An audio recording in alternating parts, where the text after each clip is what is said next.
জল কত দেরি আসতে?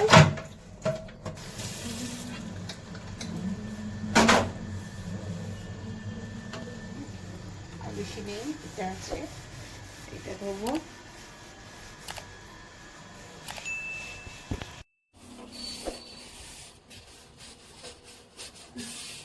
লেবুটা দিলেই ওটা ইয়ে হয়ে যাবে।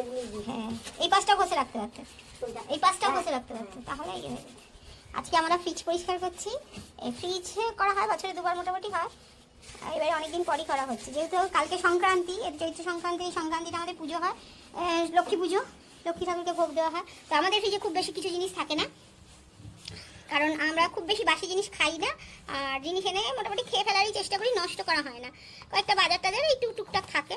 হ্যাঁ, শশা আছে এখানের মধ্যে, ওটা বেগুন, এটা শশা, এইগুলো কিনে নিয়েছিলাম, কারণ না ওই ফ্রিজের যে ওই যে ওইগুলো ছোটো ছোটো যেগুলো থাকে বাজারে ঝুড়ি, যেগুলো ওর মধ্যে রাখলে অনেক সময়, অনেক দিনের ফ্রিজ তো এটা আমাদের, জল পড়ে ওই ইয়েটা থেকে, ট্রেটা থেকে খোলা আবার ঠিকঠাক রাখা হয় না, ওখানে জল পড়ে। এখানে টমেটো আছে, কেন পটল, মনে গেলে পটলগুলো পেকে গেছে, কালকে দিয়ে দিতে হবে ইয়েতে।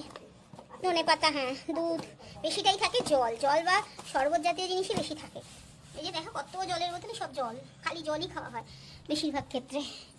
আর এখানে এই যে এই জিনিসগুলো থাকে, রান্নাবান্না হয়, সোয়া সস, চিলি সস, কাসন্দি, এইসব জিনিসই থাকে।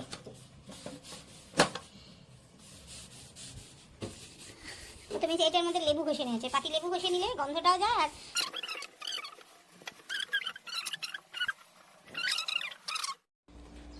পরিষ্কার হয়ে গেছে। এই যে